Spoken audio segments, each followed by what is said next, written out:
10 misiles, no uno, no tres, 10.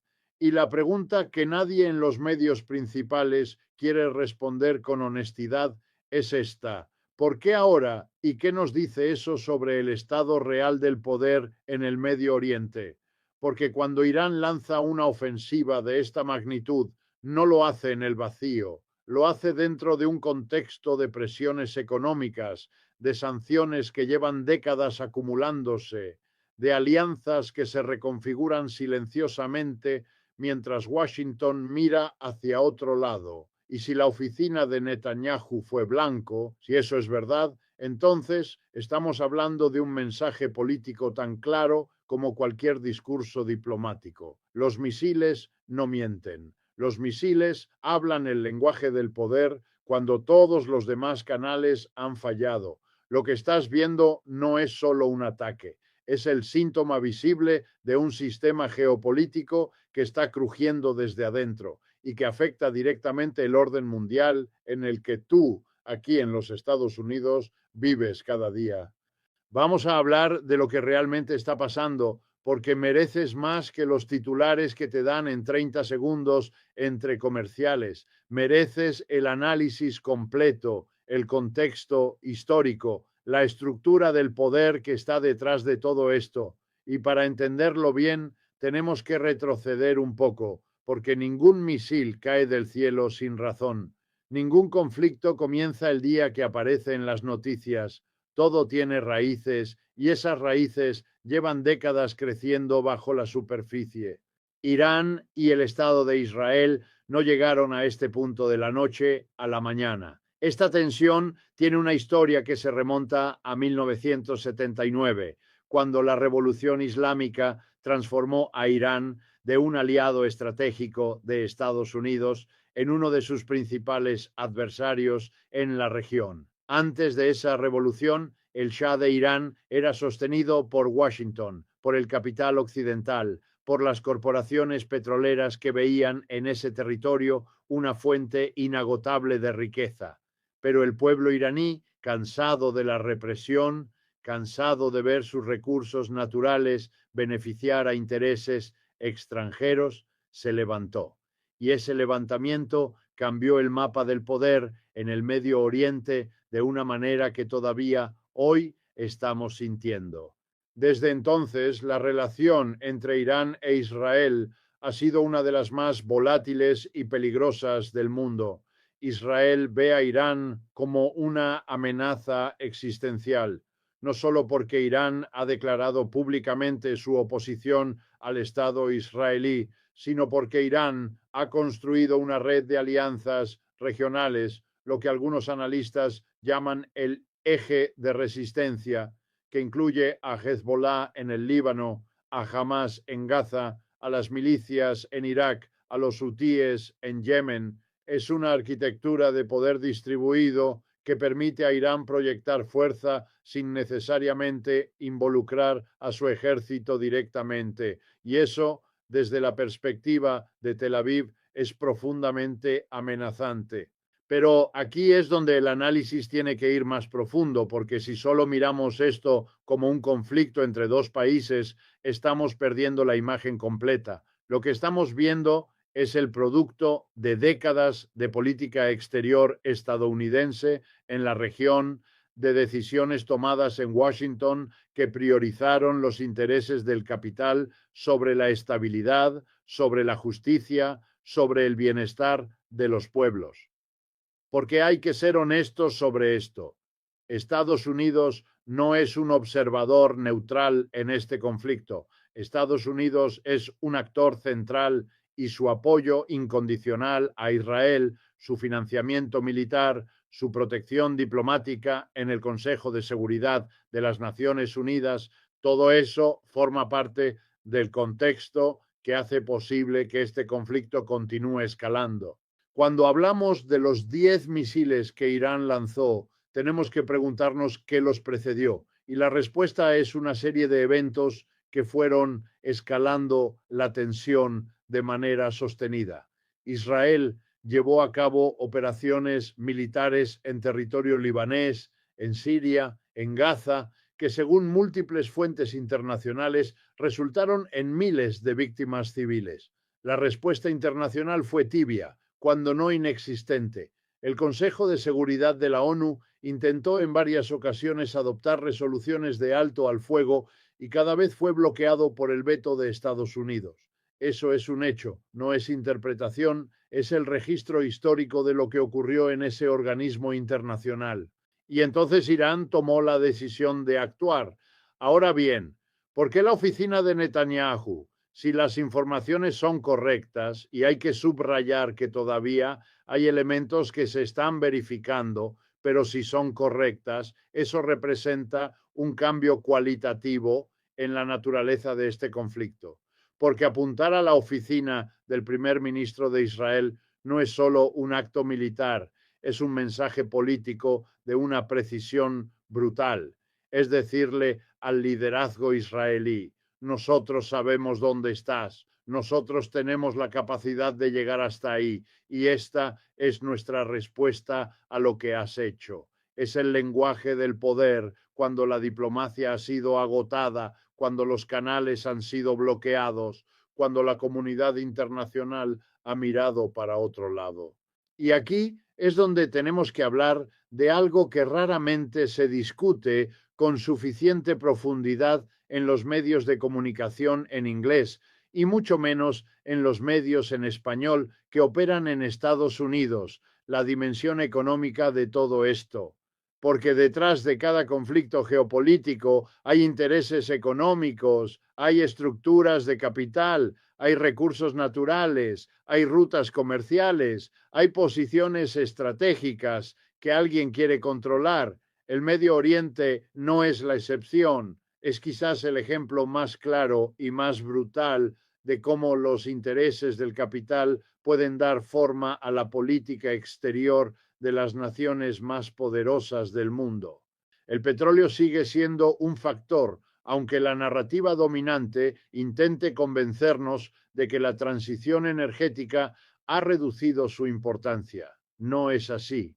El control sobre las reservas de petróleo y gas en el Golfo Pérsico, en Irak, en Irán, sigue siendo un elemento central en el cálculo estratégico de las grandes potencias. Cuando Irán firmó el acuerdo nuclear en 2015, conocido como el JCPOA, hubo un momento breve en que parecía posible una reintegración de Irán en el sistema económico global. Las sanciones iban a levantarse gradualmente, el petróleo iraní iba a volver al mercado internacional y había inversores europeos y asiáticos formando fila para entrar al mercado iraní. Pero entonces llegó la administración de Trump, se retiró unilateralmente del acuerdo en 2018, reimplantó las sanciones más duras que Irán había visto y todo ese proceso se detuvo en seco.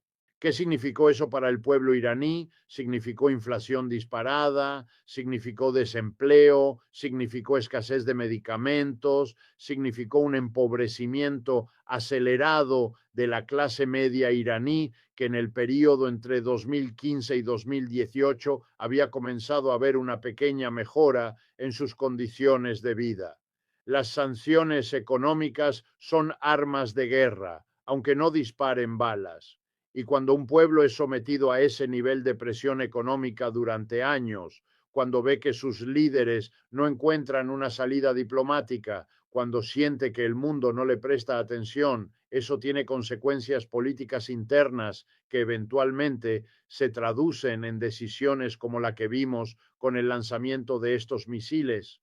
Ahora bien, hablemos de Netanyahu porque él es una figura central en todo esto y merece un análisis serio. Netanyahu ha sido el político más longevo en el poder en la historia de Israel. Ha sobrevivido a múltiples procesos judiciales, a varias crisis de coalición, a escándalos de corrupción que en cualquier otra democracia occidental habrían terminado con su carrera política hace mucho tiempo.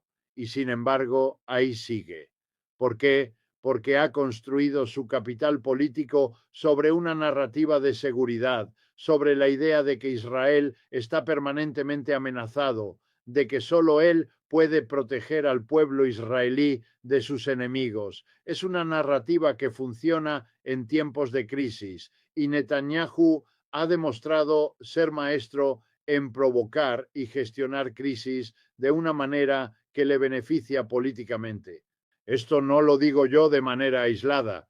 Lo han documentado analistas israelíes, periodistas de investigación dentro de Israel, exfuncionarios de inteligencia israelíes que han hablado públicamente sobre cómo las decisiones militares bajo Netanyahu han estado a veces más guiadas por el cálculo político interno que por la necesidad estratégica real.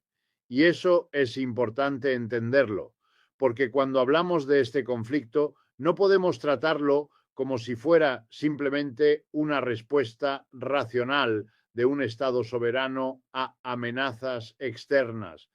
Hay actores humanos tomando decisiones, hay intereses políticos personales en juego, hay dinámicas internas que moldean lo que vemos desde afuera. Y lo mismo aplica al lado iraní. El gobierno de Irán también tiene sus propias presiones internas. El régimen de los ayatolás no es monolítico. Hay facciones que prefieren la confrontación abierta. Hay facciones que prefieren la acumulación silenciosa de capacidades.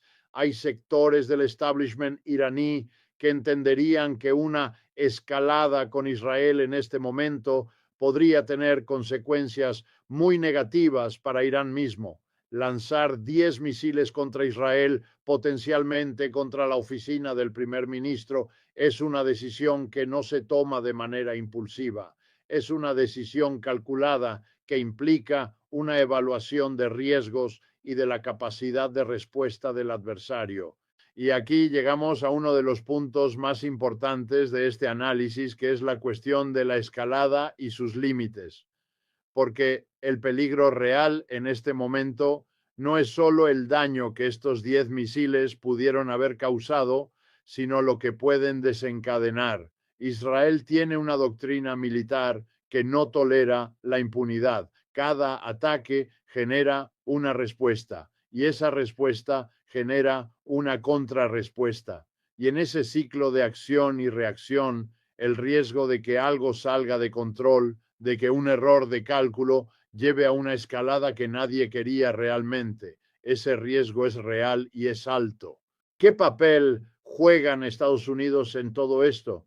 Aquí es donde la narrativa oficial y la realidad empiezan a divergir de manera significativa. La narrativa oficial es que Estados Unidos trabaja para la estabilidad en la región, que su presencia militar es un factor de contención, que su apoyo a Israel es una garantía de paz. Pero si miramos los hechos de los últimos 20, 30, 40 años, la presencia militar estadounidense en el Medio Oriente ha coincidido con una inestabilidad creciente, con el surgimiento de nuevos grupos armados, con la fragmentación de estados que antes tenían cierta cohesión. Irak, después de 2003, es quizás el ejemplo más claro y más costoso de lo que ocurre cuando la política exterior estadounidense en la región ignora las complejidades locales y actúa guiada por los intereses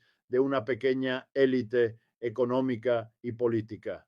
Y eso nos lleva a hablar de algo que es fundamental para entender el mundo en el que vivimos hoy, que es el cambio en la estructura del poder global. Porque durante décadas, desde el fin de la Segunda Guerra Mundial hasta aproximadamente la primera década de este siglo, el mundo operó bajo una hegemonía estadounidense relativamente clara. Estados Unidos era el árbitro final, el poder que fijaba las reglas del juego. La moneda de reserva global era el dólar. Las instituciones internacionales como el FMI y el Banco Mundial operaban en gran medida bajo la influencia de Washington. Ese mundo está cambiando, no de manera dramática de la noche a la mañana, pero está cambiando. China ha emergido como una potencia económica de primer orden. Rusia, a pesar de su debilitamiento económico relativo, sigue siendo un actor militar y energético de enorme importancia, especialmente para Europa. los BRICS, ese grupo de economías emergentes que incluye a Brasil, Rusia, India, China y Sudáfrica, y que recientemente ha expandido su membresía, está comenzando a articular una visión alternativa del orden económico global, incluyendo discusiones serias sobre la desdolarización del comercio internacional. Y en ese contexto de reconfiguración del poder global, el Medio Oriente se convierte en un escenario de competencia entre potencias que va mucho más allá del conflicto entre Israel e Irán. Rusia e Irán han profundizado sus vínculos en los últimos años. China ha mediado acuerdos diplomáticos en la región que antes habrían sido impensables sin la participación de Washington. El acuerdo entre Arabia Saudita e Irán que China facilitó en 2023 fue una señal clarísima de que el mapa diplomático del Medio Oriente está siendo redibujado. Y todo eso forma parte del contexto en el que hay que entender estos 10 misiles. No son solo un acto de dos países en conflicto, son parte de una reconfiguración más profunda del orden mundial. Para las personas que viven en Estados Unidos, para ustedes que están viendo esto, puede parecer lejano, puede parecer que es un problema de otra gente en otra parte del mundo, pero no lo es. Lo que ocurre en el Medio Oriente tiene consecuencias directas sobre el precio de la gasolina que ponen en sus autos, sobre las tasas de interés que pagan en sus hipotecas, sobre la inflación que sienten cada vez que van al supermercado, porque la economía global está conectada de maneras que los medios de comunicación raramente explican con honestidad. Y cuando hay una escalada militar significativa en una región que produce una fracción importante del petróleo mundial, los mercados financieros reaccionan, los precios cambian y esos cambios llegan a la vida cotidiana de personas ordinarias en Chicago, en Los Ángeles, en Miami, en Nueva York.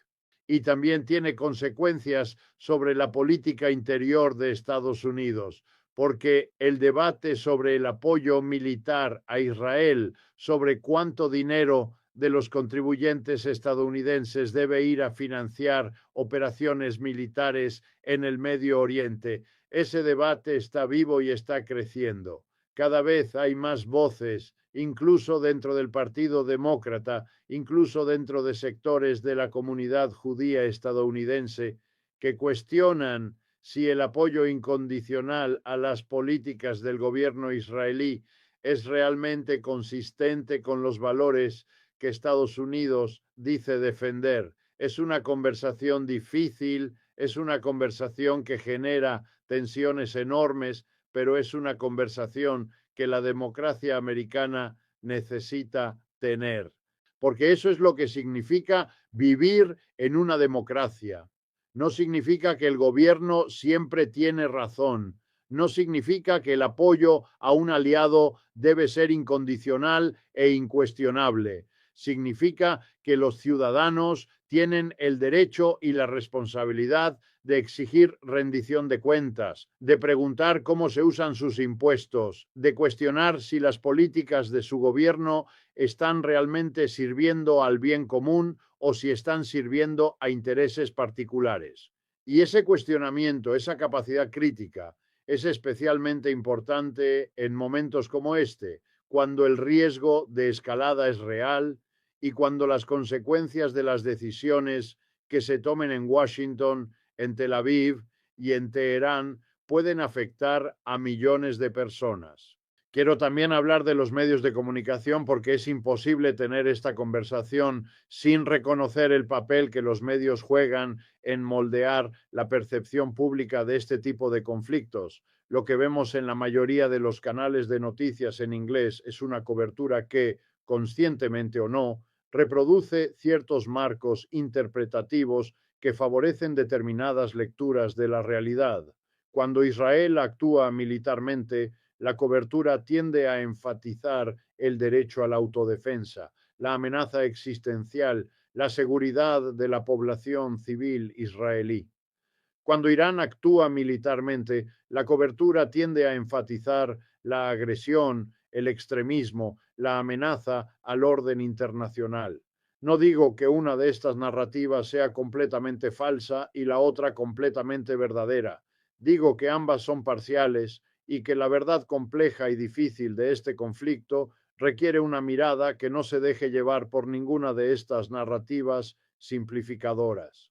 Los medios en español en Estados Unidos tienen una responsabilidad particular en este sentido, porque hablan a una comunidad que históricamente ha sido sometida a las consecuencias de la política exterior de las grandes potencias. América Latina sabe muy bien lo que significa ser el patio trasero de un imperio. Sabe lo que significa tener sus recursos naturales explotados por capital extranjero. Sabe lo que significa tener sus gobiernos desestabilizados cuando no siguen las instrucciones de Washington, sabe lo que significa vivir bajo la sombra de potencias que toman decisiones sobre tu destino sin pedirte opinión. Y esa experiencia histórica, esa memoria colectiva, es un recurso invaluable para entender con mayor claridad y mayor empatía lo que está ocurriendo en el Medio Oriente hoy. Porque hay algo en la experiencia latinoamericana, en la experiencia de los pueblos del sur global, que permite ver con más claridad las dinámicas de poder que están en juego aquí, que permite reconocer patrones que a veces se ocultan detrás de discursos cuidadosamente elaborados. Porque cuando se ha vivido históricamente bajo relaciones desiguales, cuando se han experimentado intervenciones, presiones y dependencias, se desarrolla una sensibilidad particular para identificar quién define las reglas y a quién benefician. Cuando escuchas a un funcionario estadounidense hablar de orden basado en reglas, puedes preguntarte qué reglas y quién las establece, en qué contextos fueron creadas y a quién han servido históricamente. Cuando escuchas hablar de seguridad regional, puedes preguntarte seguridad para quién, qué poblaciones quedan protegidas y cuáles quedan expuestas, qué amenazas se priorizan y cuáles se ignoran. Cuando escuchas hablar de intereses nacionales, puedes preguntarte los intereses de quién dentro de esa nación, qué sectores sociales se benefician y cuáles quedan marginados de esas decisiones. Esas preguntas no son subversivas, no son radicales en sí mismas, son las preguntas que toda persona con pensamiento crítico debe hacerse, son las preguntas que permiten ir más allá de la superficie del discurso oficial.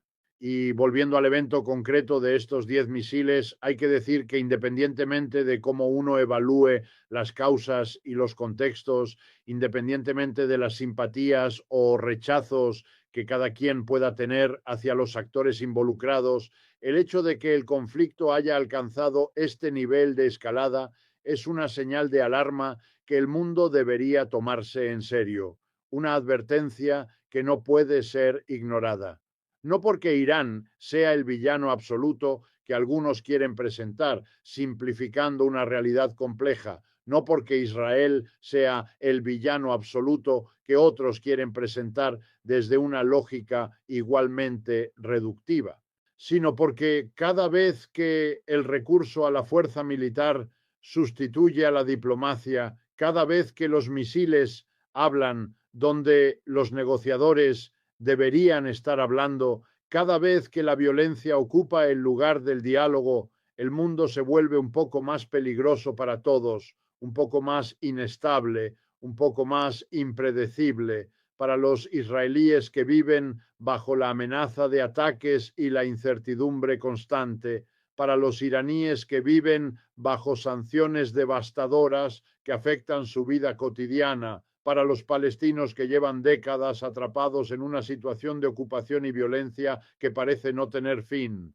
para los libaneses que han visto su país convertirse una y otra vez en campo de batalla de fuerzas que no controlan, de dinámicas que se deciden más allá de sus fronteras. Y para nosotros, aquí en Estados Unidos, que tenemos el poder político de exigirle a nuestros representantes que defiendan una política exterior verdaderamente comprometida con la paz, con el derecho internacional, con la dignidad humana de todos los pueblos, no solo de aquellos que son aliados estratégicos o que tienen el suficiente poder de lobby para hacerse escuchar en los pasillos del Congreso. El mundo que está emergiendo es un mundo multipolar, más complejo, más difícil de navegar que el mundo de la Guerra Fría o el mundo unipolar de la postguerra fría, un mundo en el que múltiples centros de poder interactúan, compiten y negocian simultáneamente.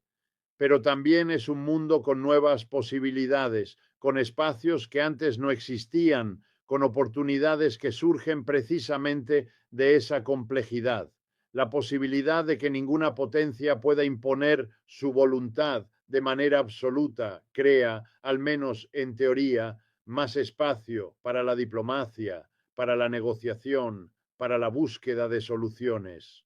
Para la búsqueda de soluciones que tengan en cuenta los intereses de más actores, que incorporen perspectivas diversas, que no se limiten a la lógica de la imposición unilateral. Si esa posibilidad se realiza o si el mundo multipolar simplemente produce más conflictos, más competencia desestabilizadora entre potencias, más tensiones acumuladas, eso depende en gran medida de las decisiones que se tomen ahora en este momento histórico que estamos viviendo, en este punto de inflexión que todavía no está definido. Los 10 misiles de Irán son una expresión de ese momento, una manifestación concreta de esas tensiones estructurales. Son la expresión de una potencia regional que se siente acorralada, que percibe limitadas sus opciones, que ha visto sus opciones diplomáticas bloqueadas o reducidas, que ha calculado que la escalada controlada puede producir resultados que la contención no ha podido producir hasta ahora. Pueden estar equivocados en ese cálculo, pueden estar interpretando mal las consecuencias, pueden estar creando una espiral que los lleve a un lugar mucho peor, una dinámica que escape a su control inicial, que genere respuestas que no anticiparon. Eso es posible, es un riesgo real que no puede descartarse. Pero para entenderlo, para hacer un juicio informado, necesitamos este contexto, necesitamos esta historia, necesitamos esta mirada que va más allá del titular de 30 segundos, que va más allá de la reacción inmediata. Porque al final lo que está en juego no es solo la seguridad de Israel o la soberanía de Irán, no es solo el equilibrio regional inmediato. Lo que está en juego es qué tipo de orden mundial vamos a construir en las próximas décadas, qué principios van a guiar las relaciones internacionales. Un orden en el que la fuerza militar y el poder económico de unos pocos dictan las reglas para todos los demás, o un orden en el que el derecho internacional, la soberanía de los pueblos, la dignidad humana universal sean principios reales y no simplemente retórica, no simplemente palabras vacías. Esa es la pregunta de fondo, la cuestión central que atraviesa todo este análisis. Y esa es la pregunta que cada uno de nosotros, como ciudadanos, como personas que pensamos, que leemos, que nos informamos, tenemos la responsabilidad de hacernos y de responder con honestidad, sin evasiones, sin simplificaciones, asumiendo la complejidad del mundo en el que vivimos y el papel que jugamos en él.